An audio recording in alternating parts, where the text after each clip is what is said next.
All right, now we're on to the word problems. So we're going to start with number 1. It says the product of two positive consecutive odd integers is 143. Find the numbers.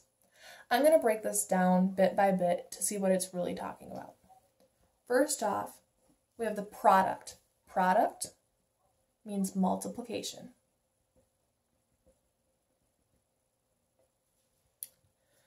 So we're going to multiply 2, positive, meaning greater than 0.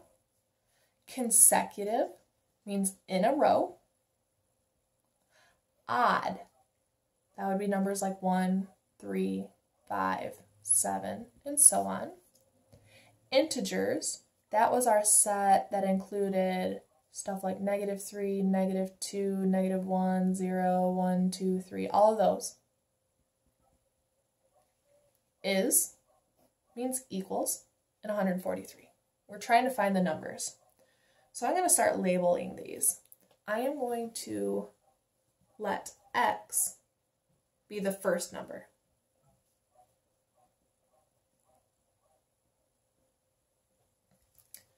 But we're trying to find two numbers.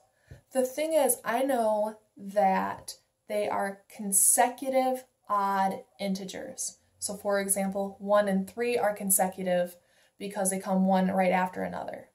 3 and 5 are consecutive because they're one right after another. So if I let the first one be x, the next one is going to be 2 bigger. So the next number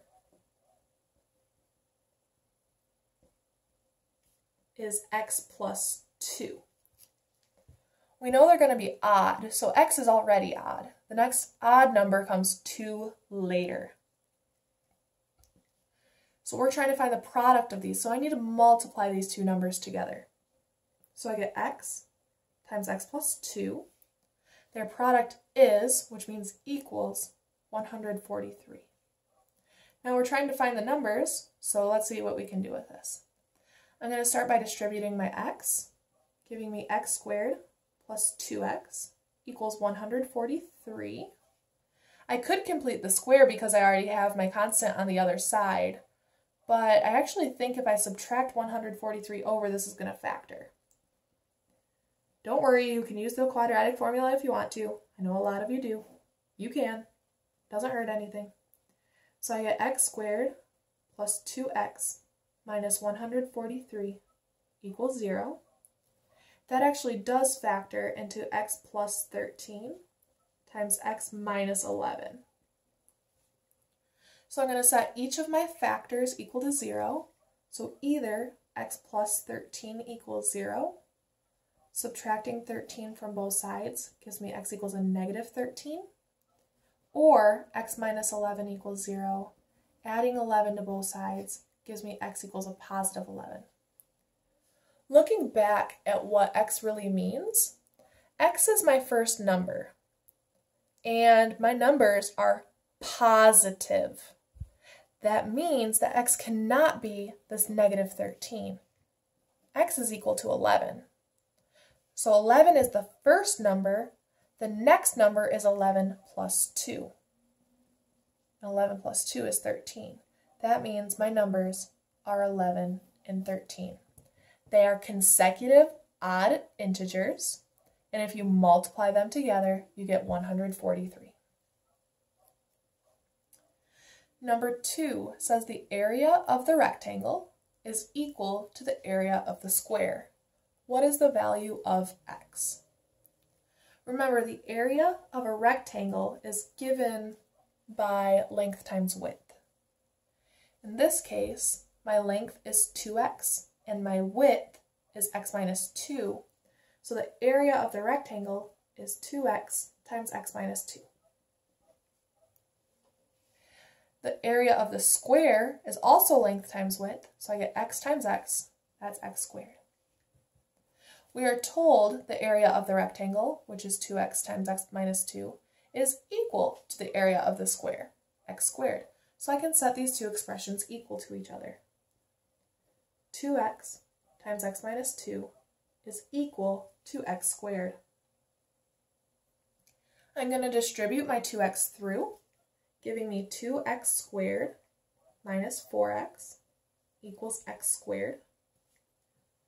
I'm going to subtract my x squared over to the left-hand side so that all my like terms are together. So I have x squared minus 4x equals 0. Looking at my left-hand side, I see that x squared and 4x both have an x, so I'm going to factor that out as my greatest common factor. If I factor out x, I'm left with x minus 4 in parentheses. And remember, if you're factoring out a greatest common factor, you can check that you did it right if you distribute through. So x times x is x squared, x times a negative 4 is negative 4x. So I did it right. This is equal to 0. Now, just like above, how I had two factors multiplied together being 0, I have that here. My first factor just happens to be x. So I either get x equals 0 or x minus 4 equals 0. If I add 4 to both sides of that, I get x equals 4. Now our job was to find the value of x.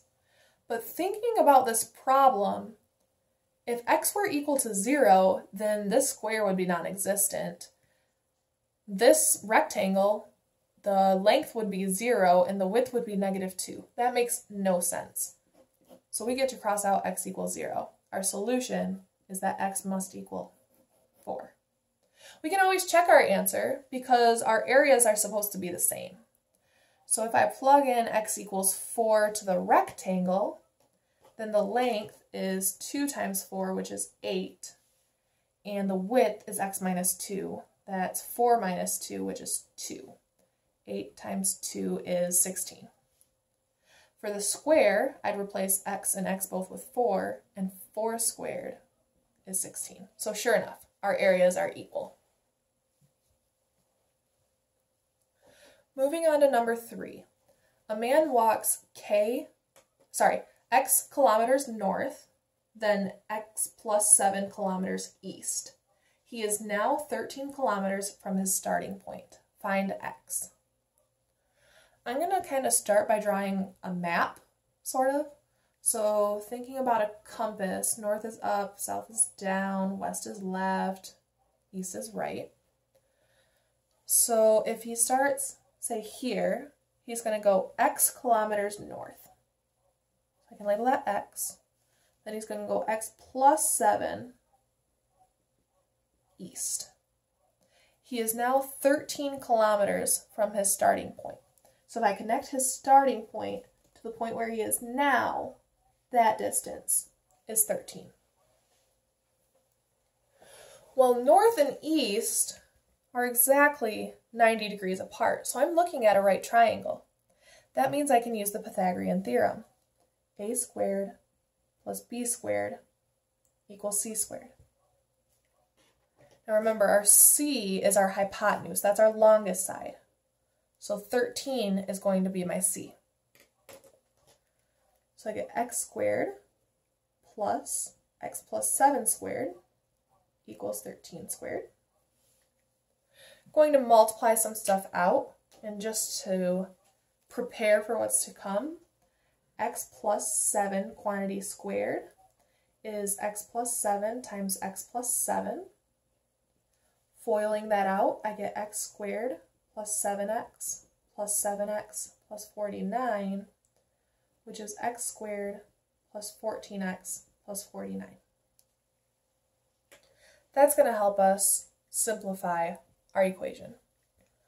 So I have x squared plus 14x plus 49 equals 169.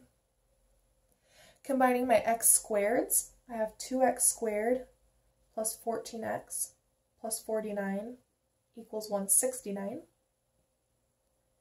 I'm going to subtract 169 from both sides because that's going to give me a 0 on the right-hand side.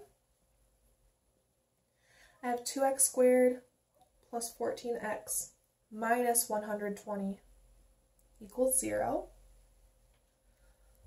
At this point, I could use the quadratic formula, which is fine, but I'm actually going to factor out a 2 as my greatest common factor and see if this simplifies anymore. If I factor out a 2, I'm left with x squared plus 7x minus 60 equals 0. If you stopped and used the quadratic formula here, that is totally fine.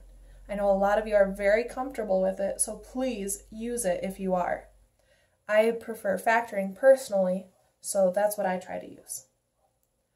So if I look at this, looking at x squared plus 7x minus 60, I can factor that into x plus 12 and x minus 5. Now, just like I did above, I can set each factor equal to 0. So I get 2 equals 0, which is not true. X plus 12 equals 0, giving me x equals negative 12, which doesn't make sense because he walked x kilometers north, so that doesn't make sense. Or x minus 5 equals 0, which adding 5 to both sides gives me x equals 5. Now that makes sense. He can walk 5 kilometers one direction. So my solution is x equals 5. But I can check it. If I were to plug in x equals 5, this length would be 5, this length would be 12, and my third length would be 13. 5 squared plus 12 squared equals 13 squared. That's what we want to check to make sure is true. 25 plus 144 equals 169. That is true. So we know we got the right answer. Number 4, last word problem. The area of rectangle A is twice the area of square B. Find x. So let's start with the area of rectangle A. So since it's a rectangle, the area is length times width. We know the width is 4. We need the length. Now the length is a little bit trickier. I know that this entire side here is 12. I also know that this smaller length here is x.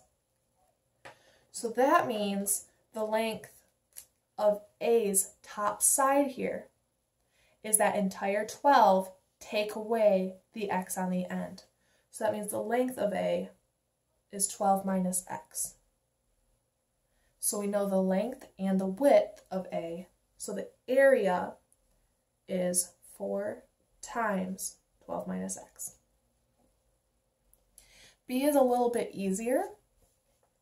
We have this side of B is x, and looking down here, this side of B is also x. So kind of like in number 2, the area of B is x times x, which is x squared. What's different than number 2 is this word twice in here. The area of rectangle A is, well, I know the area of rectangle A is 4 times 12 minus x. So I'm going to start with that. 4 times 12 minus x. So the area of rectangle A is that. Is means equals. Twice means 2 times the area of square B, which we said is x squared. So that's my equation for this. The area of rectangle A is 4 times 12 minus x. The area of square B is x squared. And I need to take twice the area of square B, or 2 times that area, to get the area of rectangle A. I'm going to start by distributing my 4. So I get 48 minus 4x equals 2x squared. I'm going to put everything on one side, and since I like my x squared to be positive, I'm going to move my other terms. I'll subtract my 48 and add my 4x. That gives me 0 equals 2x squared plus 4x minus 48. Again, I'm still seeing that common factor of 2, so I'm going to factor out a positive 2. So I get 0 equals 2 times x squared plus 2x minus 24. This part in parentheses is going to factor really nice. I'll leave my 2 out front. x plus 6, x minus 4. I can set each factor equal to 0. 2 equals 0, not going to happen. X plus 6 equals 0, so x is negative 6. But that would mean the side length of b is negative 6. That doesn't make sense. Or x minus 4 equals 0, adding 4 to both sides, we get x equals 4. Kind of like in number 2 again. If we want to check our answers just to be safe, we can. So that would mean this x length here is 4. This x length here is 4, so the area of B is 16. 12 minus 4 is 8, and this is 4. 8 times 4 is 32, and sure enough, 32 is twice 16. So we got the right answer.